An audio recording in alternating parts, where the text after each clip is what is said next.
ನಮಸ್ಕಾರ ಸ್ನೇಹಿತರೆ, ಇವತ್ತಿನ ವಿಡಿಯೋದಲ್ಲಿ ಮೀನ ರಾಶಿಯವರ ಲೈಫ್ ಟೈಮ್ ಭವಿಷ್ಯ ಹೇಗಿರುತ್ತೆ, ಅವರ ಗುಣ ಸ್ವಭಾವಗಳೇನು, ಯಾವ ಉದ್ಯೋಗದಲ್ಲಿ ಮುಂದುವರಿಯಬಹುದು, ಯಾವ ಕೆಲಸದಲ್ಲಿ ಅಭಿವೃದ್ಧಿಯಾಗ್ತಾರೆ, ಸ್ನೇಹಿತರು ಹಾಗೂ ಸಂಬಂಧಿಕರೊಂದಿಗೆ ಅವರ ವರ್ತನೆ ಹೇಗಿರುತ್ತೆ, ವೈವಾಹಿಕ ಜೀವನ ಹೇಗಿರುತ್ತೆ ಮತ್ತು ಯಾವ ವಯಸ್ಸಿನಲ್ಲಿ ಗಂಡಾಂತರ ಎದುರಾಗುತ್ತೆ, ಅದಕ್ಕೆ ಯಾವ ರೀತಿ ಎಚ್ಚರಿಕೆಗಳನ್ನ ವಹಿಸಬೇಕು ಮತ್ತು ಪರಿಹಾರಗಳೇನು ಅಂತ ಪರಿಪೂರ್ಣವಾಗಿ ಈ ವಿಡಿಯೋದಲ್ಲಿ ಹೇಳ್ತೀನಿ ನೋಡಿ.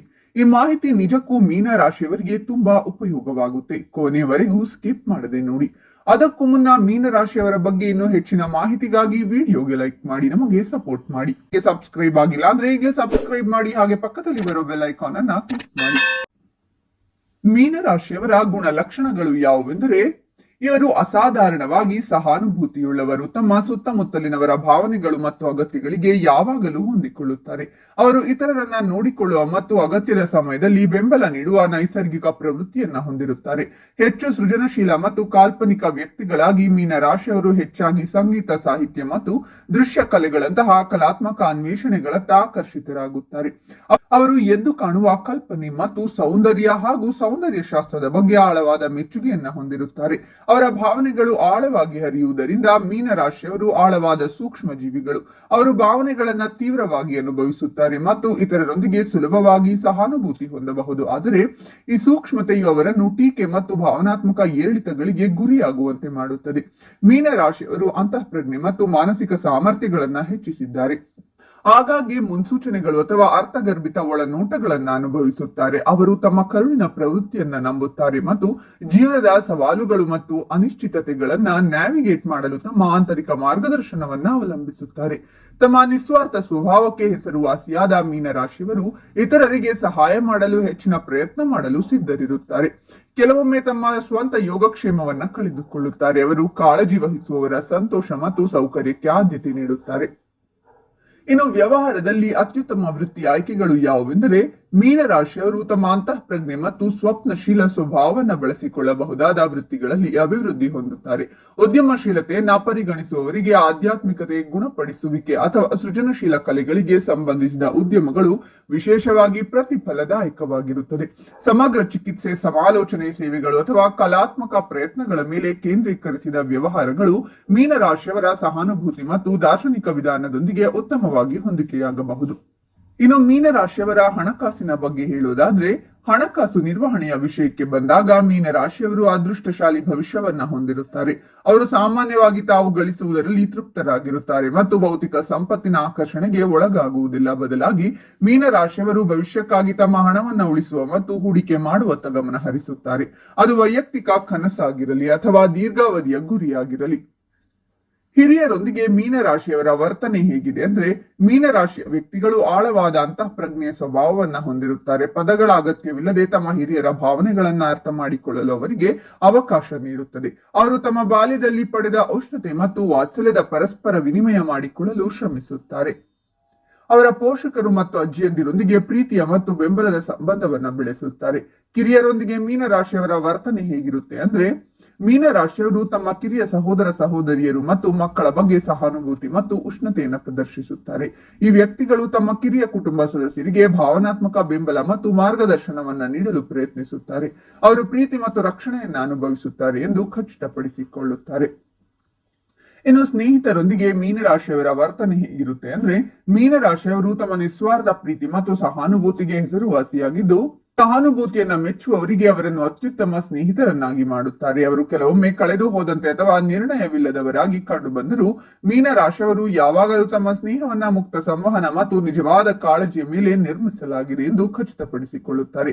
ಅವರು ತಮ್ಮ ಮೌಲ್ಯವನ್ನ ಅರ್ಥ ಮಾಡಿಕೊಳ್ಳುವ ಮತ್ತು ಅವರ ಮಿತಿಗಳನ್ನ ಗೌರವಿಸುವ ಸ್ನೇಹಿತರನ್ನ ಗೌರವಿಸುತ್ತಾರೆ, ವಿಶೇಷವಾಗಿ ಭಾವನಾತ್ಮಕವಾಗಿ ದುರ್ಬಲ ಕ್ಷಣಗಳಲ್ಲಿ. ಇತರ ರಾಶಿ ಚಕ್ರ ಚಿಹ್ನೆಗಳೊಂದಿಗೆ ಮೀನ ರಾಶಿಯವರ ಹೊಂದಾಣಿಕೆ ಹೇಗಿರುತ್ತೆ ಅಂದ್ರೆ, ಮೀನ ರಾಶಿಯವರು ಕರ್ಕಾಟಕ ಮತ್ತು ವೃಶ್ಚಿಕ ರಾಶಿಯವರಂತೆ ಒಳ್ಳೆಯವರು. ಅವರು ಮೇಷ, ಮಿಥುನ, ಧನಸ್ಸು ಅಥವಾ ಕುಂಭ ರಾಶಿಯವರಂತೆ ಇರುವುದಿಲ್ಲ. ಈ ರಾಶಿಯವರು ಮೀನ ರಾಶಿಯವರ ಭಾವನಾತ್ಮಕ ಆಳ ಮತ್ತು ಸೂಕ್ಷ್ಮತೆಯನ್ನ ಹಂಚಿಕೊಳ್ಳುತ್ತಾರೆ. ಆಳವಾದ ಮತ್ತು ಅರ್ಥಪೂರ್ಣ ಸಂಪರ್ಕಗಳನ್ನ ಬೆಳೆಸುತ್ತಾರೆ. ಇನ್ನು ಸಹೋದ್ಯೋಗಿಗಳೊಂದಿಗಿನ ಸಂಬಂಧಗಳು ಹೇಗಿರುತ್ತೆ ಅಂದ್ರೆ, ಮೀನ ರಾಶಿಯ ವ್ಯಕ್ತಿಗಳು ತಮ್ಮ ಸಹಾನುಭೂತಿಯ ವರ್ತನೆಗೆ ಹೆಸರುವಾಸಿಯಾಗಿದ್ದಾರೆ. ಇದು ಅವರನ್ನ ಸಹೋದ್ಯೋಗಿಗಳನ್ನ ಬೆಂಬಲಿಸುವ ಮತ್ತು ಅರ್ಥ ಮಾಡಿಕೊಳ್ಳುವಂತೆ ಮಾಡುತ್ತದೆ. ಅವರು ಸಾಮಾನ್ಯವಾಗಿ ತಮ್ಮ ಸಹೋದ್ಯೋಗಿಗಳಿಗೆ ಕೇಳುವ ಕಿವಿಯನ್ನ ನೀಡಲು ಮತ್ತು ಭಾವನಾತ್ಮಕ ಬೆಂಬಲವನ್ನ ನೀಡಲು ಸಿದ್ಧರಿರುತ್ತಾರೆ. ಇದು ಸಾಮರಸ್ಯ ಮತ್ತು ಸಹಯೋಗದ ವಾತಾವರಣವನ್ನ ಬೆಳೆಸುತ್ತದೆ. ಇನ್ನು ಮೀನರಾಶಿಯವರ ಪ್ರೀತಿ ಮದುವೆ ಬಗ್ಗೆ ಹೇಳೋದಾದ್ರೆ, ಮೀನರಾಶಿಯವರು ಸೌಮ್ಯ ಮತ್ತು ಕಾಳಜಿಯುಳ್ಳ ಪಾಲುದಾರರು. ಅವರು ತಮ್ಮ ಸ್ವಂತ ಸಂತೋಷಕ್ಕಿಂತ ತಮ್ಮ ಪ್ರೀತಿ ಪಾತ್ರರ ಸಂತೋಷಕ್ಕೆ ಆದ್ಯತೆ ನೀಡುತ್ತಾರೆ. ಅವರು ನಿಸ್ವಾರ್ಥತೆ ಮತ್ತು ತ್ಯಾಗದೊಂದಿಗೆ ಸಂಬಂಧಗಳನ್ನು ಸಮೀಪಿಸುತ್ತಾರೆ, ಹಾಗಾಗಿ ವಿಧೇಯ ಪಾಲುದಾರರಾಗುತ್ತಾರೆ. ಆದಾಗ್ಯೂ ಪ್ರೀತಿಯ ಬಗ್ಗೆ ಅವರ ಆದರ್ಶವಾದಿ ದೃಷ್ಟಿಕೋನವು ಅವಾಸ್ತವಿಕ ನಿರೀಕ್ಷೆಗಳು ಮತ್ತು ನಿರಾಶೆಗೆ ಕಾರಣವಾಗಬಹುದು. ಮೀನರಾಶಿಯವರು ಆಳವಾದ ಆತ್ಮ ಸಂಪರ್ಕವನ್ನು ಬಯಸುತ್ತಾರೆ ಮತ್ತು ಸಾಂದರ್ಭಿಕ ಪ್ರಣಯದೊಂದಿಗೆ ಹೋರಾಡಬಹುದು. ಕಾಲ್ಪನಿಕ ಕಥೆಯಂತಹ ಪ್ರೇಮ ಕಥೆಯನ್ನ ಆದ್ಯತೆ ನೀಡುತ್ತಾರೆ. ಇನ್ನು ಇವರಿಗೆ ಅದೃಷ್ಟ ರತ್ನಗಳು ಯಾವುವೆಂದರೆ, ಮೀನರಾಶಿಯವರಿಗೆ ನೇರಳೆ ಬಿಳಿ ಮತ್ತು ಸಮುದ್ರ ಹಸಿರು ಬಣ್ಣಗಳು ಅದೃಷ್ಟದ ಮೂಡಿಗಳಲ್ಲಿ ಸೇರಿವೆ. ಇವು ಸಕಾರಾತ್ಮಕ ಶಕ್ತಿ ಮತ್ತು ಅದೃಷ್ಟವನ್ನ ತರುತ್ತದೆ. ಜರ್ಮೇನಿಯಂ ಮತ್ತು ಸ್ಟ್ರಾನ್ಶಿಯಂ ಅವರ ಅದೃಷ್ಟ ಲೋಹಗಳು, ಆದರೆ ಅಕ್ವಾಮರಿನ್ ಮತ್ತು ಜೇಡ್ ಅವರ ಅದೃಷ್ಟದ ರತ್ನಗಳು. 3, 9, 12, 15, 18 ಮತ್ತು 24 ಸಂಖ್ಯೆಗಳನ್ನ ಶುಭವೆಂದು ಪರಿಗಣಿಸಲಾಗುತ್ತದೆ ಮತ್ತು ಗುರುವಾರಗಳು ವಿಶೇಷವಾಗಿ ಅನುಕೂಲಕರ ದಿನಗಳಾಗಿವೆ. ಇನ್ನು ಇವರು ಪೂಜಿಸಬೇಕಾದ ದೇವರು ಯಾರೆಂದರೆ, ಮೀನರಾಶಿಯ ವ್ಯಕ್ತಿಗಳು ಚೈತನ್ಯ, ಶಕ್ತಿ ಮತ್ತು ಯಶಸ್ಸನ್ನ ಸಂಕೇತಿಸುವ ಸೂರ್ಯನಾರಾಯಣ ದೇವ ಅಥವಾ ಭಗವಾನ್ ಸೂರ್ಯನ ಅನುಗ್ರಹವನ್ನ ಪಡೆಯುತ್ತಾರೆ. ಅಕ್ವಾಮರಿಸ್ ಮತ್ತು ಜೇಡ್ ಅವರ ಅದೃಷ್ಟ ರತ್ನಗಳಾಗಿವೆ. ಇವರು ಅವರ ಆಧ್ಯಾತ್ಮಿಕ ಸಂಪರ್ಕವನ್ನ ಹೆಚ್ಚಿಸುತ್ತದೆ ಮತ್ತು ದೈವಿಕ ಆಶೀರ್ವಾದವನ್ನ ತರುತ್ತದೆ ಎಂದು ನಂಬಲಾಗಿದೆ.